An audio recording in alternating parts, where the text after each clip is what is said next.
সরকার নিজের পক্ষের লোকদেরও আর রাখতে পারছেন না। এই ফ্যাসিস্ট শাসন সমাজের সমস্ত অংশের তাদের অধিকার, তাদের মর্যাদা, তাদের সবকিছু কেড়ে নিচ্ছে। আজকের পত্রিকার একটি রিপোর্ট, বাংলাদেশকে ঋণ দেওয়ায় চীনের ধীরে চলো নীতি। অর্থাৎ চীন বুঝতে চাইছে যে বাংলাদেশকে আসলে আগের মতো দেওয়া যাবে কিনা। এর মূল কারণ হিসেবে স্বাভাবিকভাবেই সবাই জানেন ভারত। দর্শক, সত্যিই কি শেষ রক্ষা হচ্ছে না প্রধানমন্ত্রী শেখ হাসিনা?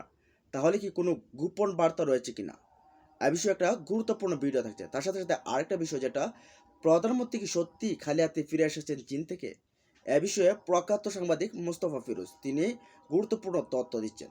চলুন আমরা এই গুরুত্বপূর্ণ ভিডিওগুলো দেখে আসি। আওয়ামী লীগ যে রাজনৈতিক দল হিসেবে ফ্যাসিস্ট গণবিরোধী একটা জায়গায় পরিপূর্ণভাবে নিমজ্জিত হয়েছে, সেটা খুব পরিষ্কার।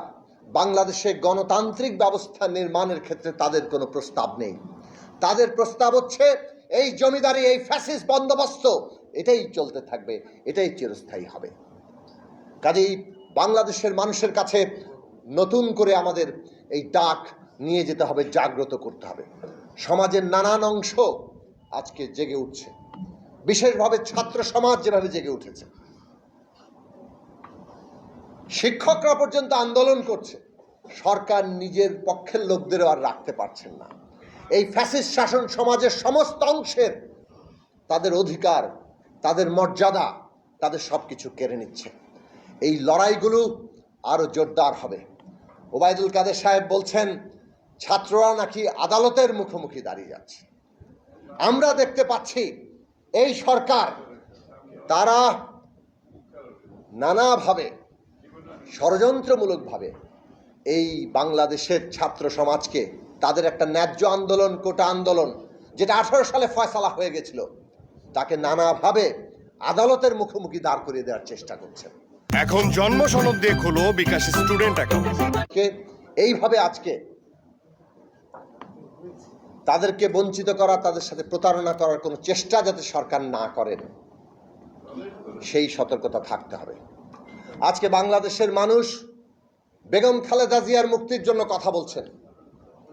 আজকে তিনি ভীষণভাবে অসুস্থ, তার চিকিৎসার জন্য বাংলাদেশের মানুষ দাবি করছে একজন রাজনৈতিক বন্দী, তাকে রাজনৈতিক হয়রানির উদ্দেশ্যে বন্দী করে রাখা হয়েছে, শাস্তি দেওয়া হয়েছে, কিন্তু একজন বন্দীরও চিকিৎসা পাওয়ার অধিকার আছে। তার যেটা চিকিৎসা দরকার সেটা যদি বাংলাদেশে না পাওয়া যায়, পৃথিবীর যেখানে পাওয়া যায় সেখানে যাওয়ার তার অধিকার আছে। সরকারের সেটা দায়িত্ব। বারবার মানুষ বলছে, কিন্তু এই সরকার শুনছে না। বাংলাদেশের মানুষ অবিলম্বে বেগম খালেদা জিয়ার মুক্তি পাওয়ার যে অধিকার, জামিনে মুক্তি, পূর্ণ মুক্তির যে অধিকার, সেই অধিকার সহ তার চিকিৎসার দাবি করে, কিন্তু সরকার কোনোটাই শুনবে বলে মনে হচ্ছে না। নেহায়েত বাধ্য না হলে কোনোটার দিক থেকেই তারা কোনো জনগণের প্রতি কর্ণপাত করতে চায় সেটা মনে হচ্ছে না। নাহলে কোটা ব্যবস্থা নিয়ে আবার এই ষড়যন্ত্রটা তারা করতো না। কাজেই আমাদেরকে আন্দোলনের জায়গায় যেতে হবে। মানুষ আশা করে বিরোধী দলগুলো আবার বড় আকারের সংগ্রাম গড়ে তোলে। প্রধানমন্ত্রীর চীন সফর নিয়ে নানা গণমাধ্যমে নানা আলোচনা হচ্ছে। এই সফর কতটুক সফল হলো, কতটুক ব্যর্থ হলো, কি প্রত্যাশা ছিল, কি পাওয়া গেছে আর কি পাওয়া যায়নি, তা নিয়ে একটা তুলনামূলক বিশ্লেষণ প্রতিদিনই চলছে বিভিন্ন গণমাধ্যমে। আজকের পত্রিকার একটি রিপোর্ট, বাংলাদেশকে ঋণ দেওয়ায় চীনের ধীরে চলো নীতি। অর্থাৎ চীন বুঝতে চাইছে যে বাংলাদেশকে আসলে আগের মতো দেওয়া যাবে কিনা। এর মূল কারণ হিসেবে স্বাভাবিকভাবেই সবাই জানেন ভারত যে হঠাৎ করে যে তিস্তা প্রকল্পে যে বাগড়া দিল, এর পরেই চীন সতর্ক হয়ে গেছে। তারা বুঝতে পারছে যে আসলে চীনের গুরুত্বটা বাংলাদেশের কাছে তেমন কিছু নেই, এমন একটা ধারণা হয়তো তারা পোষণ করছে। আবার বাংলাদেশকে ছাড়তেও চাচ্ছে না, কেননা বাংলাদেশের সাথে ইতিমধ্যেই তাদের অর্থনৈতিক বাণিজ্যিক নানান লেনদেন চলছে। বাংলাদেশে অনেকগুলো বিনিয়োগ তাদের হয়েছে, সেগুলো থেকে তারা এখন রিটার্ন পাবে। আরও তারা কিছু কিছু প্রকল্পে ঋণ দিবে বা চলমান আছে। তো এই অবস্থায় একেবারেই অনুদান হিসেবে 1 বিলিয়ন ইউয়ান অর্থাৎ 14 কোটি মার্কিন ডলার, যা টাকার হিসাব করলে ১৬০০ কোটি টাকা।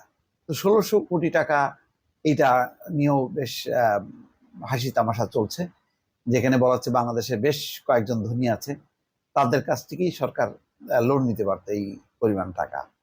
বৈদেশিক মুদ্রা রিজার্ভ বাড়ানো, বাজেট সহায়তা ও বাণিজ্যে সহযোগিতার জন্য চীনের কাছ থেকে প্রধানমন্ত্রী শেখ হাসিনার সফরে ৫০০ কোটি মার্কিন ডলার অথবা সমপরিমাণ চীনা মুদ্রা ঋণ হিসেবে পাওয়ার প্রতিশ্রুতি আশা করেছিল সরকার। কিন্তু চীনের সঙ্গে আগে আলাপ না করে বিষয়টি প্রকাশ্যে আনায় বিস্মিত হয়েছেন দেশটির নেতারা। এমন অবস্থায় বড় অঙ্কের সুনির্দিষ্ট সহায়তার আশ্বাস মেলেনি। বাণিজ্য সহযোগিতার নামে কিছু প্রতিশ্রুতি পাওয়া গেলেও তা কম। ১৪ কোটি ডলারের সমপরিমাণ চীনা মুদ্রা, ১০০ কোটি ইয়ান পাওয়া গেছে অনুদান হিসেবে বলা হচ্ছে। এতে বিব্রত বাংলাদেশ, আর তাই সহযোগিতার পরিমাণ জানাতে গিয়ে কিছুটা তালগোল পাকিয়ে যায়। কূটনৈতিক বিশ্লেষকরা বলছেন, দুই পক্ষের মধ্যে কোথাও একটা ঝামেলার ব্যাপার আছে। এতে চীনারা সতর্ক হয়েছে। এতে স্পষ্টতই ঋণের প্রতিশ্রুতি দিতে ধীরে চলার নীতি নিয়েছে দেশটি। যুক্তরাষ্ট্রে বাংলাদেশের সাবেক রাষ্ট্রদূত এম হুমায়ুন কবির বলছেন, এই সফর থেকে যা আশা করা হয়েছিল আর যা পাওয়া গেছে তার মধ্যে বেশ ফারাক আছে। মনে হচ্ছে কোথাও কিছু একটা ঘটেছে যা এখন স্পষ্ট নয়। প্রধানমন্ত্রী শেখ হাসিনা গত সোমবার বেইজিং সফরে যান। সেখানে চীনের প্রেসিডেন্ট শি জিনপিং এবং প্রধানমন্ত্রী লি ইয়াং এর সঙ্গে বৈঠক করেন তিনি। দুই দেশের মধ্যে কয়েকটি সমঝোতা স্মারকও হয়। সফর শেষে গত বুধবার দিবাগত রাতে প্রধানমন্ত্রী ঢাকায় ফেরেন। এই সফরটাও সংক্ষিপ্ত করা হয়েছে। বলা হচ্ছে যে প্রত্যাশিত ফল না পাওয়ায় সফর কিছুটা সংক্ষিপ্ত করা হয়েছে। অন্যদিকে দুই রকম ব্যাখ্যা আছে, যে প্রধানমন্ত্রীর নির্ধারিত সব কর্মসূচি শেষ হয়ে গেছে, তিনি আর অপেক্ষা করতে চাননি। আবার বলা হচ্ছে সাইমা ওয়াজেদ পুতুল অসুস্থ, সেই কারণে তিনি ফিরেছেন। কোনোটা আসলে খুব নির্ভরযোগ্য বলে মনে হচ্ছে না অনেকের কাছে। তো যাই হোক, এখন সব মিলিয়ে যা দাঁড়াচ্ছে যে পায়রা সমুদ্র বন্দরকে কেন্দ্র করে দক্ষিণাঞ্চলে একটি সমন্বিত উন্নয়ন পরিকল্পনা বাস্তবায়নে চীনের কাছ থেকে আর্থিক ও প্রযুক্তিগত সহযোগিতার প্রস্তাব দেয় বাংলাদেশ। চীন বিআরআই কাঠামোর আওতায় এতে যুক্ত হতে নীতিগত সম্মতি দিয়েছে। তাদের একটা টিমও আসবে কিভাবে করা যায়। তো সেগুলি সুদূর প্রসারী, কিন্তু যেটা আমাদের তাৎক্ষণিক দরকার ছিল, ওই যে বৈদেশিক মুদ্রা রিজার্ভ বাড়ানো, বাজেট সহায়তা আর বাণিজ্য সহায়তার জন্য প্রকল্প যে ঋণগুলো, সেইগুলো কিন্তু। তো দর্শক, আপনারা দেখছেন যে এতক্ষণ যে বুরহান সাহেব তিনি বলছেন যে প্রধানমন্ত্রীর খেলা শেষ বা শেষ রক্ষা হচ্ছে না, এরকমভাবে তিনি বলছেন যে প্রধানমন্ত্রী শেষ রক্ষা হচ্ছে না বলতে তিনি এখানে বিভিন্ন আন্দোলনের বিষয়গুলো ধরেছেন, বিভিন্ন ইস্যুগুলোর বিষয় তুলে ধরেছেন। এ বিষয়ে তিনি অনেকগুলো অভিমত দিয়েছেন। তার সাথে সাথে আপনাদের যদি মনে হয় যে তার অভিমতগুলোর সাথে আপনাদের মত মিল, তাহলে জানিয়ে তেমন কমেন্টসে। তার সাথে সাথে আরেকটা বিষয়, যেটা সাংবাদিক, যে প্রখ্যাত সাংবাদিক, একজন সাংবাদিক বা আলোচক, তিনি বিশ্লেষক, যে মোস্তফা ফিরোজ স্যার, তিনি কথা বলছেন। আর তিনি কথা বলছেন যে চীনের বিষয়ে, প্রধানমন্ত্রী চীন গেলেন, সেখান থেকে কী পেলেন, সেই বিষয়গুলো নিয়ে কিন্তু কথা বলছেন, যে আসলে যতটুকু প্রাপ্তির কথা ছিল ততটুকু প্রাপ্তি আসলে হয়েছে কিনা বা পেয়েছেন কিনা আমাদের প্রধানমন্ত্রী শেখ হাসিনা। তো এই বিষয়গুলো নিয়ে তারা কথা বলছে, তাদের মতো বিশ্লেষণ করেছেন। এ বিষয়ে আপনাদের মতামত কি জানিয়ে দেন কমেন্ট বক্সে। আর চ্যানেলটা ভালো লাগলে একটা সাবস্ক্রাইব করে সাথে থাকুন। আল্লাহ হাফেজ।